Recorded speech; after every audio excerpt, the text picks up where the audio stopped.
So we're continuing part 2 of the Maimer Karov Hashem l'chol kodev. God is close to all those that call out to Him, to all who call out to Him in truth. And we spoke about the fact that this is a reference to prayer and Torah, but Torah is also, in a certain sense, the ultimate connection, because it is the way God imbues this world with His energy and His source of life, etc. We also spoke about the fact that Torah, in its purest fashion, when it's in its supernal realm, within God and within paradise, has a very spiritual way of looking at it. And then even the Torah, as it comes down here, has its physical and spiritual. We brought an example of the laws of Torah, which that is the ultimate purpose of Torah, to permeate this world, and this world which is the lowest world, and a world that there's no world lower than it. And here we have the idea, concepts of transactions and commercial transactions between a cow and a donkey being traded, etc. Very, very material ideas, but this becomes Torah, and it's as holy and it's as pure as when it is on a very abstract, godly level in the most supernal realms.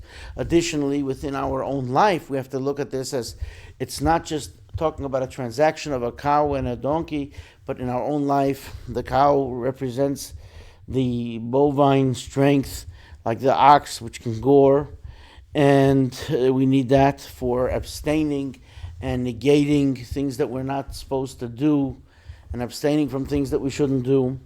The donkey, on the other hand, represents kindness, although a donkey is not one of the kosher animals, but nevertheless, in a sense of what can be accomplished, it illustrates kindness by transporting things, and that is the idea of pursuing what we are supposed to pursue.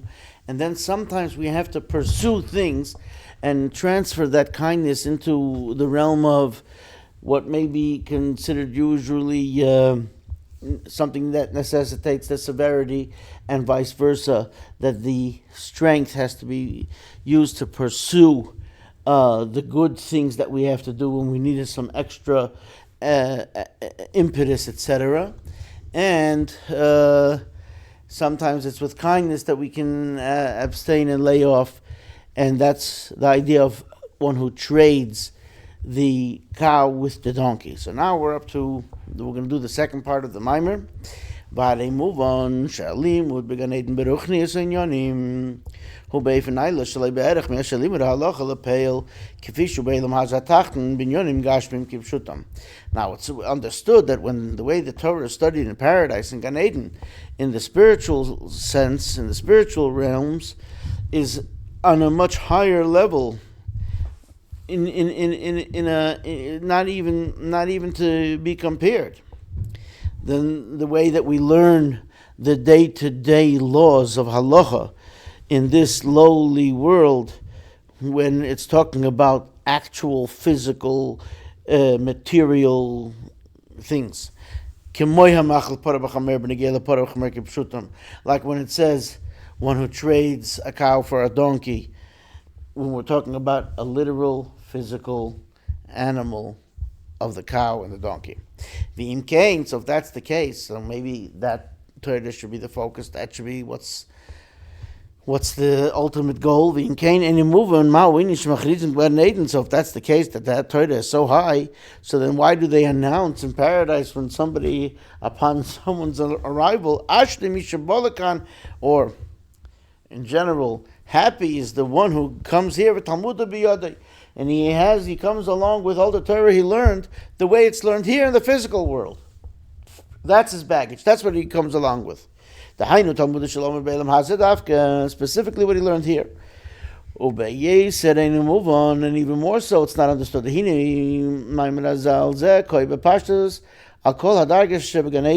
Now this saying that in paradise, it's referencing how happy one is with Torah that's learned in the lowest level.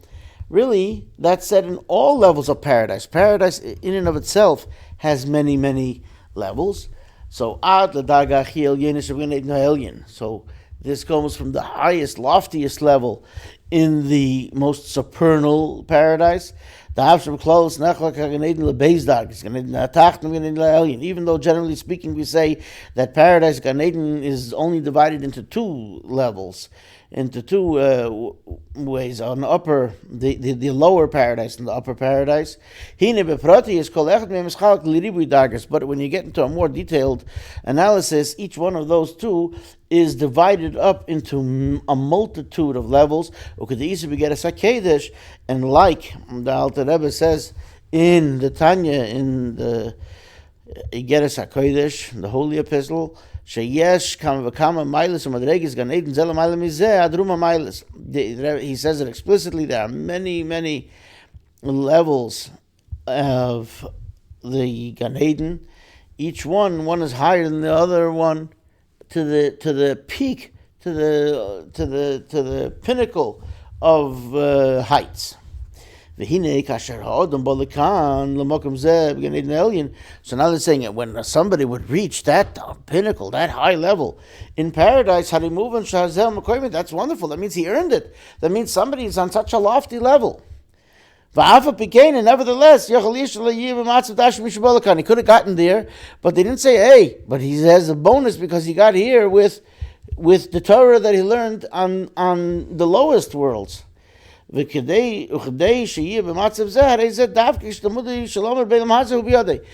ultimate of the way one would be there in the most loftiest peak of Gan Eden is if they arrive with Torah that was studied here on this world. So in other words, in theory, it sounds like they could get there, but not necessarily have this. And then happy is the one who has this too. So what is this all about? And the Rebbe further analyzes the saying. Why does he say, and he has his study in his hand? It's coming with him. And why the L'chayra Talmud Eitzel Yad? How could we say that this learning is in his hand? It doesn't mean that it's holding a book. Hand is not the way you can measure how much somebody studied. And the Rebbe says, well, derech hashayil delilus of beis. And similar to our original question, how come when it praises God about understanding, it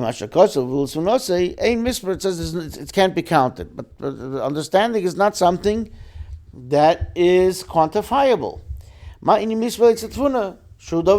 So numbers are abstract, or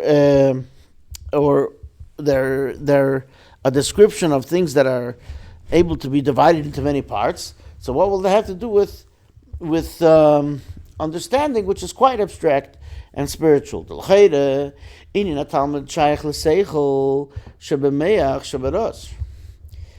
study that he studied here is really something that should be described, that he comes to the paradise with all of the Talmud that's in his head, right? Because that's where you study, that's where your intellectual prowess and capabilities are.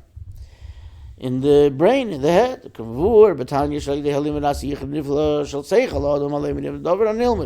And like it says in Tanya specifically, that there's an ultimate fusion and a union when the mind and intellect of a person fuses with the Torah that he's learning, which is the Word of God, and therefore it's an ultimate connection with God.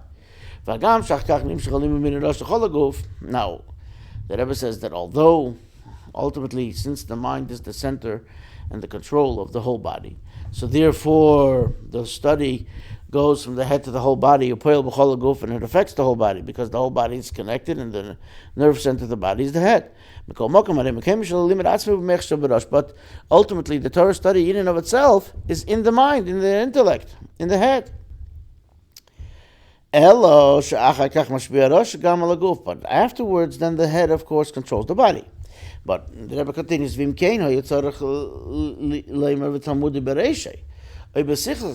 should say, happy is the one who comes here with his study in his head or in his intellect or something similar. So why does it say he has his learning in his hand? How is that how the learning gets transported? How is that how is that we say that in Gan Eden, in paradise, one will be extremely not just happy, but have much satisfaction, etc., if he has his study in his hand. We have a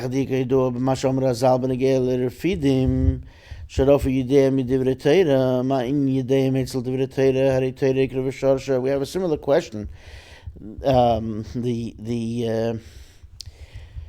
The sages say that the Amalek attacked the Jewish people, and it was in a place called Refidim. So the Talmud discusses, says, what is it? It's in the Medrash. What is Refidim? So Refidim, the name Refidim has in it, it's like an anagram. It's like a word jumble here of Rafu Yedehem. It has those nuances in the word. Weaken their hands, Medivre Torah, from Torah study. So that's what's called Refidim. So the question here is, what is Ma'in Yedehem Etzel Divre Torah? Again, same question like here. Why is it speak about their hands in Torah study? Torah is primarily in the head. Now the Rebbe is going to explain. The Yuv and Alpi Masha Nisbar Leil, the Hagam Shatori Yeshna Batzilis Vachkach V'Briyo Mishom Nasu V'Yoda Ad Leil Mazatach Shitach Lamat Mimenu.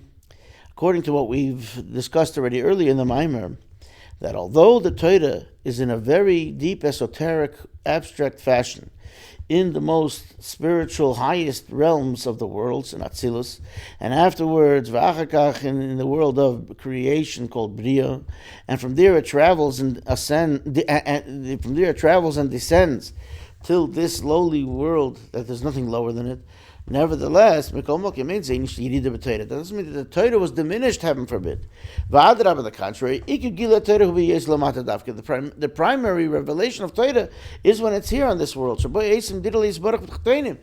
this world we make the dwelling place for God, may be blessed, in the lowest realms, by Torah study and by using the physical world for performance of mitzvahs, by doing the will of God, etc., with the physical world. Like we explained earlier, like Moshe Rabbeinu answered the angels, do you have an evil inclination? In other words, if you are able to keep the Torah here, that's its ultimate. And that's why it says, happy is the one who comes here and has the Talmud in his hand, because what is the hand? It symbolizes action. Even one that would have gotten to Gan Eden, he's a lofty soul, very into spiritual stuff. Get to the highest level, the pinnacle of paradise. Shalach and Balakan, he's already here. But it's possible that they just only they didn't get to the ultimate of what God really intended for the Torah, and that is to dwell in this world through the performance of mitzvahs. And maybe they just, sometimes we hear about people, they say, I do this in my head, or and then there's people who are really just more not so involved in the world. They're just more like a hermit, and they want to live a certain type of existence. So all this is maybe great, but if they didn't get involved and succeed in the nitty-gritty of this world and overcome its challenges and get over the obstacles, etc., then they're not so accomplished, and they don't have Talmudei Biyodei in the actions that they have done. So the Rebbe says, so that person might have the Torah just like they learn it in the supernal realms, whether the higher or the lower paradise. But that person doesn't have the primary part of Torah, which it says that the Torah is, of course, not in heaven. The Torah is here for this earth. Only somebody who came with the Torah that he learned in this world. That's the one who they said about him, that he's the satisfied, happy customer. And the lucky one. It's another nuance of Ashrei. Because that person has the advantage that they own and they have the primary part of Torah, as it is given here on this earth. And that's the whole point of saying, and the learning is in his hand. Well, and like the other question that Rebbe brought up, that Refidim, that Amalek caused them to stop being enthusiastic about Torah. And he says he weakened their hands in Torah. Just like generally speaking, the primary Torah is here on this low earth.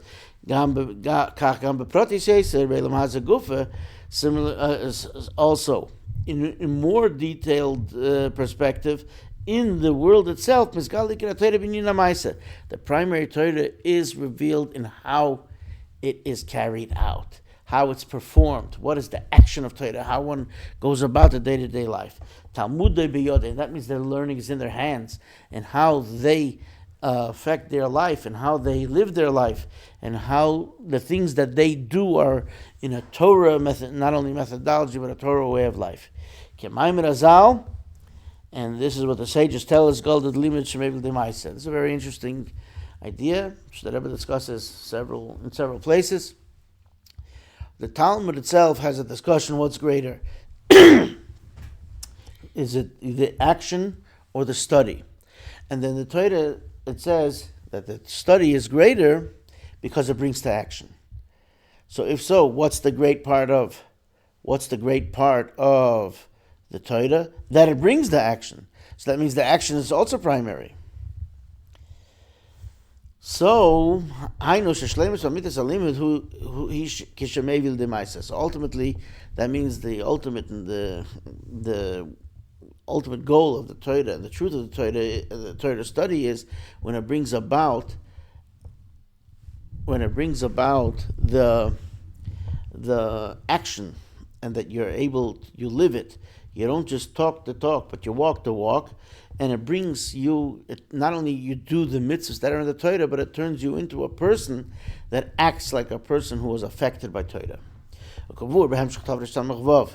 And like it's explained in the continuum of discourses known as 5,666 of the Rebbe Rashab, Samach Vav, being Yasir L'Machakeloi, something that you're always anticipating. It has to be something you have to be so enthusiastic. Something that you're being pushed, and you're so excited about this. You know that this Torah is really going to affect how you live and what you should do, and you got to have it. It's got to go hand in hand. And then you work hard because you know this is about your day-to-day life.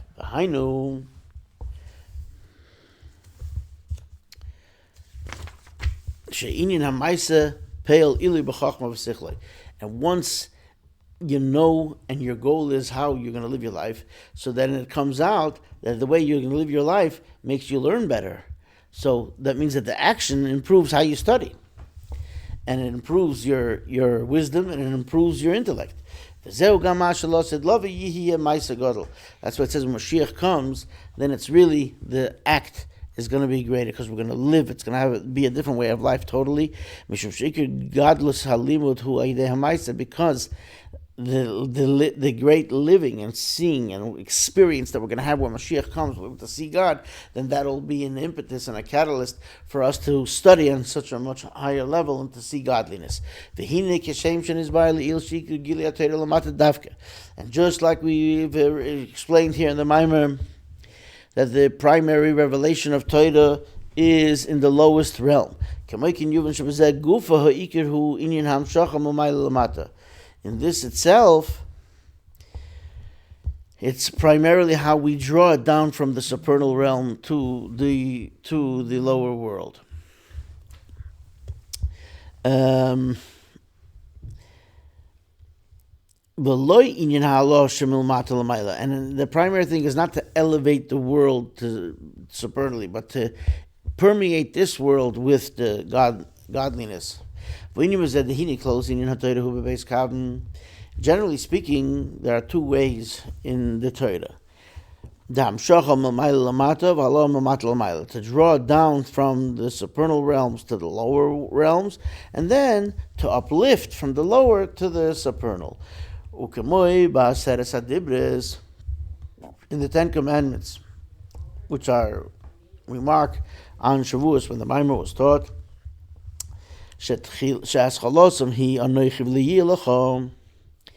the first two commandments, the beginning of the commandments are, I am the Lord your God, and you shall not have any others aside of God. So the first commandment of Anoichi, that includes all positive commandments, all 248 positive commandments. Hu b'kava chesed, and that's considered on the right, in the kindness, like we mentioned earlier. That's the whole idea of drawing down, bringing down.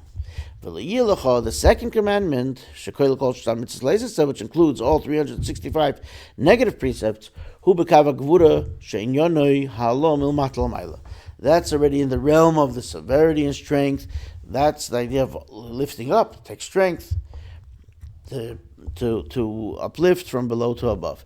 The Shleimar, and here the Rebbe says, albeit parenthetically, this is the Rebbe says here that this is the reason why in the Hasidic discourses that we mentioned earlier,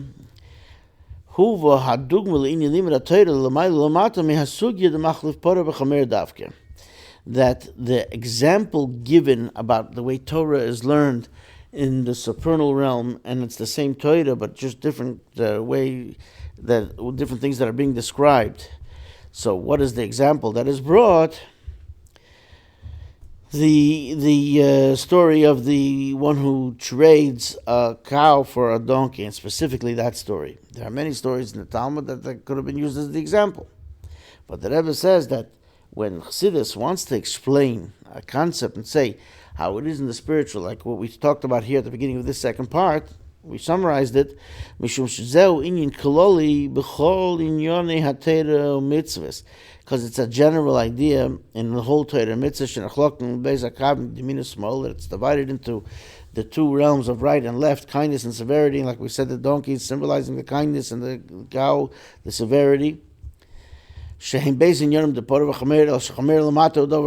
also, like the Rebbe said earlier, that albeit that the donkey itself on this world is considered something forbidden to eat, and then it can only be used. It can be used for all kinds of good things, but not in a way of a close, in an intimate type of refinement. In other words, that would come to reading. This is the difference between serving God with Torah study to doing your day-to-day tasks, but doing it in a godly fashion, recognizing, being cognizant of God, and doing it in a way that God would wanted to do in an upright fashion. And that would be in the fulfillment of the verse, in all your ways you shall know Him. So,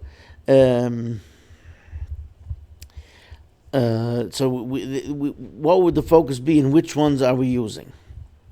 The kindness or the severity? The Torah itself is vast. It's like the verse says, it is longer than the greatest, vastest expanse of land, and broader than the ocean. But Torah study has to be with a constant increasing, and so much, with an unlimited amount, so much.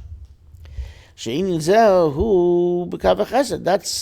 is symbolized by the kindness.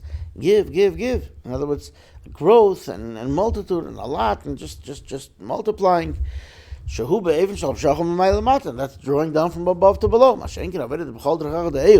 But then we have to be so cautious in the time when we're fulfilling the dictum of, in all your ways you shall know Him, and everything day-to-day life. You don't leave it like it would just be as a mundane thing. It's elevated to a higher level, in a supernal fashion. L'shem shamayim, we do it for the sake of heaven and for serving God, our Creator. This is already a tough thing to do. That takes severity, takes strength. Shehu be'efen shel Allah milmata lamayla, and that is already the elevating from below to above. V'zehu gam achilik ben avodas tefillah v'leven haTorah. And here's where the original beginning of the verse that we explained is that the difference between prayer and Torah study. So this is the difference between prayer and learning Torah. Prayer, which is symbolized by the ladder, which is lodged in the ground, and its peak is already in the heaven. This is like to paraphrase, but to also learn from the dream of Jacob. He saw the angels going up and coming below. And we say that a ladder takes from the deepest, it's lodged in the ground, it's dug in, so to speak, and its top is already in the heaven. That elevates us, it brings us up to God when we beseech God and speak to God directly, without any intermediary, and just to speak to God and say, "Blessed are you, God," and we ask, it lifts us up. But Torah is drawing down. It's like the godly concepts, the godly will and wisdom, and we study it. That's drawing down. And especially since the primary idea of Torah is in the lower realm, because God lusted, the Holy One, blessed be, lusted to have a dwelling place here in this earth. Place where he's comfortable, place where mitzvahs are performed, and the earth is done as he prescribed. Therefore, the primary goal of Torah is to be drawn down from above to below. And that is to make a dwelling place for God here in this earth, in the physical earth, where there are all of the challenges and all of the influences that are not necessarily godly in a way that we could see, but they are things that have to be negated and things that have to be ignored and things that we have to do that we may not want to do. That's where God wants to dwell. That's where God is comfortable, when we're being successful with the challenges that are on this earth. And that's why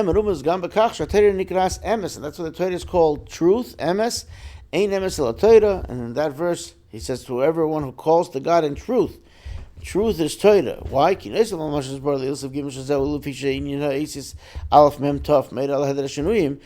in addition to what we said earlier in the Maimer, that the letters of the word, the Hebrew word emes, is the first letter, the middle letter, and the final letter of the aleph base of the alphabet. And therefore, that symbolizes no change. Something is true through and through. And that symbolizes that there is no there is no change. You could have a different word made up of these letters, but it wouldn't be in alphabetical order. But here it's in the proper alphabetical order. He should say the potatoes. He should tchila boys, halaf save boys, tough. Should say the zel be'efin shalom shacham amayla lamata. And this illustrates and symbolizes the way that it's done in from above to below, because it's in the order that the letters come, and that symbolizes drawing from above to below. Now that Rebbe will answer the original queries of this Maimer of Zehu. This is what is meant when it says God is close to all those that call him, to all that call him in truth. The Koy al Tfilah, the whole Karov.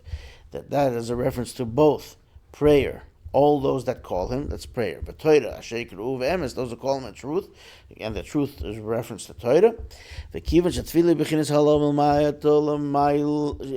Milmatal, since prayer is uplifting from below to above. The Ilu Torah, and Torah is drawing down from above to below. Therefore,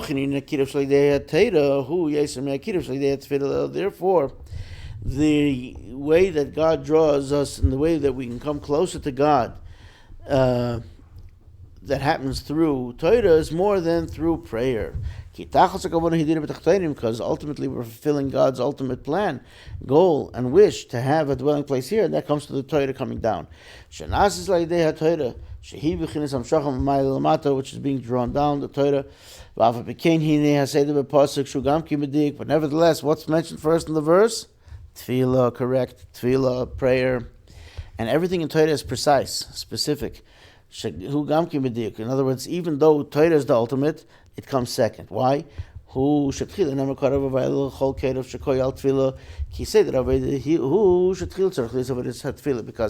the way that it has to be done, you have to uplift yourself first. So the first thing that we do is prayer.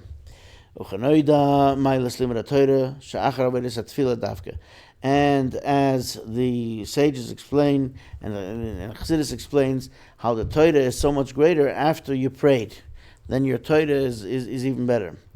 Now, we know that it's our custom to study Chassidus, to learn about God prior to prayer. But that's all part of prayer. In order to pray properly, you have to know to whom you're praying. So that learning is part of the prayer part, although it's, of course, learning. Then the study of the nitty-gritty, the nigla, to learn the halacha and the Talmud that comes after prayer, and even Chassidus that comes after prayer, that's already just the purpose of learning, because you're the uplifted person who's accomplished, who has been inspired in the prayer. So the Rebbe says it here, through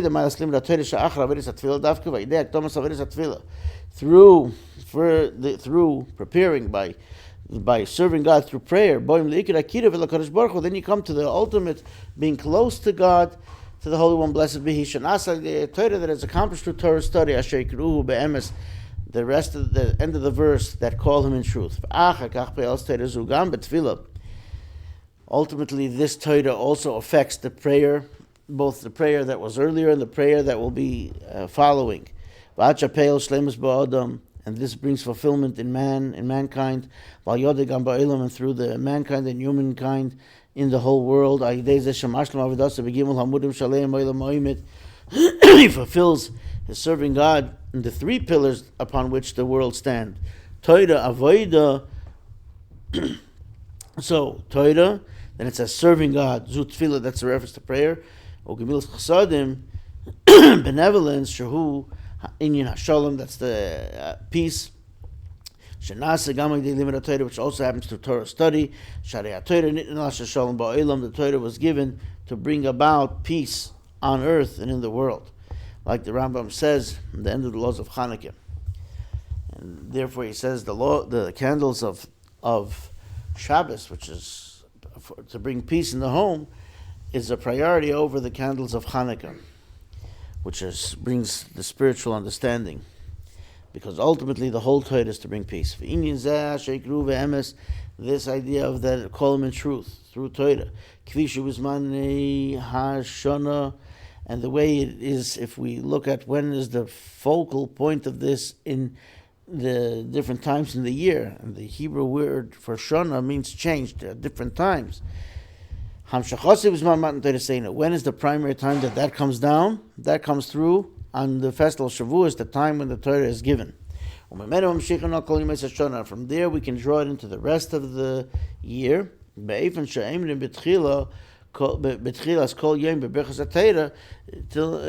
a way that we say every single morning in the beginning of the day, before we learn Torah, we say the bracha asher bachar banu. It's the same bracha as somebody has in Aliyah. Asher bachar banu mikol am lonos Torah, chosen us from all the peoples and gave us His Torah. Then what do we say? We didn't say the one who gave the Torah. We say, blessed are you, God, noisin haTorah, who gives the Torah lashon ha'ivah, in the present tense, not in past tense. So therefore, from Shavuos is drawn through the whole year, because the whole year, God Almighty continuously gives us a Torah. From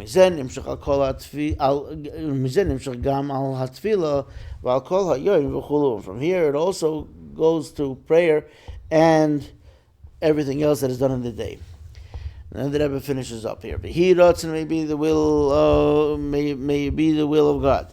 Shakol Zayimayr, all of this hastens as Gilui Bechinas ve'emes havai la'olam, the revelation of the level, not just that we said that the Torah is truth, and here it says, we say in the Psalms, and we read this in the Hallel, that the truth of God is eternal, forever.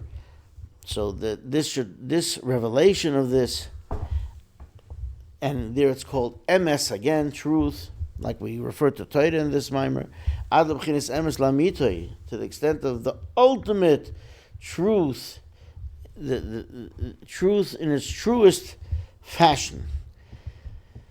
B'chinas amitas himotzi shememenu nimtzu kol nimtzoim, the level of the real truest existence, that from this existence all other existence exist. Like the Maimonides writes in the beginning of his work, this will be revealed. We'll be able to see this truth of God, like it says explicitly in the prophecy in Isaiah. All flesh will be able to see, everyone together and joined will be able to see that it's the mouth of God that is speaking. Means the way you're living over here in this world. We'll be able to see it with our eyes, our flesh and blood.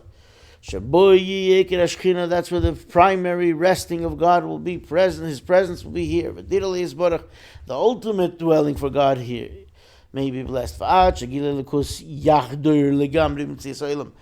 the extent that the revelation of godliness will totally permeate the existence of the world. That'll be what everyone sees. And like it says specifically in Isaiah, that the knowledge of God will be, the earth will be full of the knowledge of God, like water covers the seabed, like it says it in the end of the Rambam. I want to point out that this last paragraph is said less than 2 months after the beginning of the Rebbe instituting to study from the Rambam every single day. This was the beginning of the first cycle, and here the Rebbe brings from the beginning of the Rambam and the end of the Rambam. I just want to point that out, that was something that then at that point in time when this was said, and ultimately forever, everyone is focused on the way the Rambam gives us the Torah in the format of halachas in terms of halachic ruling and all 613 mitzvahs, etc., etc. But here the Rebbe quotes that will have the beginning, the truth of, and he describes the truth of God that will have when Mashiach comes, like it's described the existence of God in the beginning of the Rambam, and like the Rambam says specifically and explicitly in the end of the Rambam. And that verse, that like the water covers the seabed, one of the explanations is that the creatures of the sea are they have to be touching their source of life, which is water, to give them their oxygen. Whereas in theory, a person is not out of the water, is not touching the oxygen, although air is everywhere around us. But in relation to, if you take a fish out of the ocean, there's oxygen around, but they can't get it in. They have to get it through the water, which is touching them. So, like the creatures of the sea that have to be in constant contact with their source of life, and additionally they're brought up in the sea.